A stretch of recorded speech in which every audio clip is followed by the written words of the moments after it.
Assalamualaikum warahmatullahi wabarakatuh. Saya Rio Dewi Saputra, mahasiswa Universitas Terbuka Waituba Bandar Lampung, program studi PGSD semester 7. Di sini saya akan melakukan kegiatan praktikum IPA simbiosis.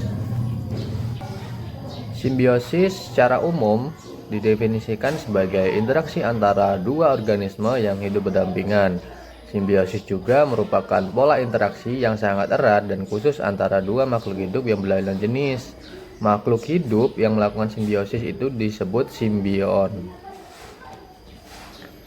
Kemudian dalam IPA, simbiosis itu umumnya diklasifikasikan menjadi 3 jenis utama berdasarkan sifat hubungan timbal baliknya.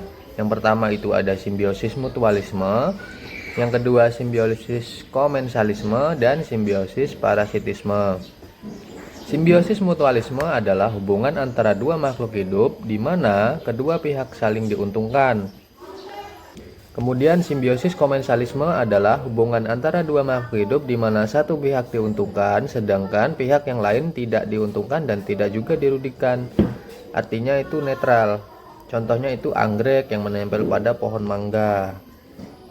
Kemudian simbiosis parasitisme adalah hubungan antara dua makhluk hidup di mana satu pihak diuntungkan, kemudian yang satu pihak lain dirugikan.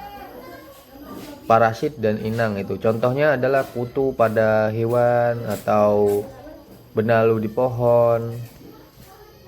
Yang pertama adalah contoh dari simbiosis mutualisme antara lain sebagai berikut.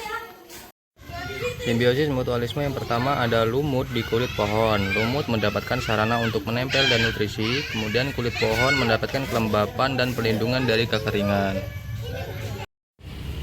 Simbiosis mutualisme yang kedua ada jamur mikrorhiza dan akar tanaman pohon. Jamur mendapatkan karbohidrat makanan dari tanaman, kemudian pohon memperluas jangkauan akar serap untuk menyerap air dan mineral. Simbiosis mutualisme yang ketiga ada cacing tanah dengan tumbuhan atau pohon tanaman di tanah. Cacing tanah mendapatkan makanan dari sisa bahan organik yang membusuk, kemudian tanah menjadi gembur dan meningkatkan penyerapan air udara yang menguntungkan tumbuhan. Simbiosis mutualisme yang keempat ada semut dan di daun. Semut mendapatkan cairan manis yang dihasilkan oleh kutu daun. Dan kutu daun mendapatkan perlindungan dari semut terhadap predator lain. Simbiosis mutualisme yang kelima ada kupu-kupu atau lebah di bunga tanaman. Kupu-kupu atau lebah mendapatkan nektar atau makanan dari bunga, kemudian bunga dibantu proses penyerbukannya atau pembuahannya. Yang kedua, simbiosis komensalisme. Contohnya antara lain sebagai berikut. Simbiosis komensalisme yang pertama adalah tumbuhan lumut di permukaan batuan atau tembok. Lumut mendapatkan tempat hidup dan kelembapan. Batu atau tembok tidak terpengaruh secara biologis. Simbiosis komensalisme yang kedua adalah tumbuhan anggrek atau paku tanduk rusa dengan pohon sawit. Anggrek mendapatkan tempat menempel untuk mencapai sinar matahari yang cukup. Pada pohon sawit tidak dirugikan karena anggrek tidak mengambil makanan di pohon.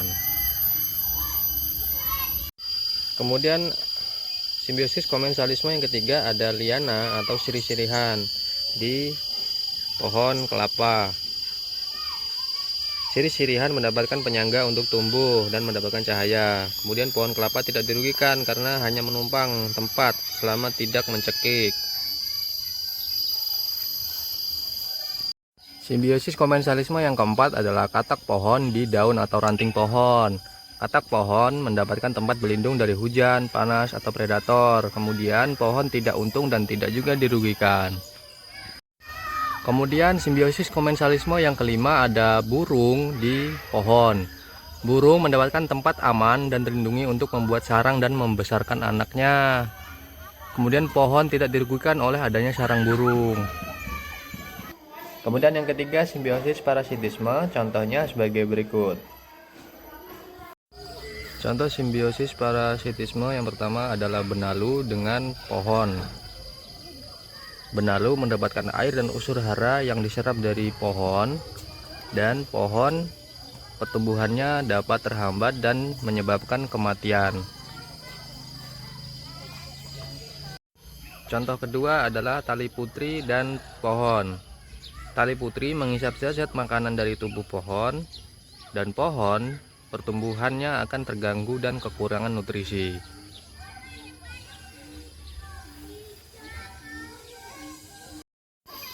Simbiosis parasitisme yang ketiga yaitu kutu daun pada daun di pohon. Kutu daun mendapatkan getah, tumbuhan atau nutrisi sebagai makanan.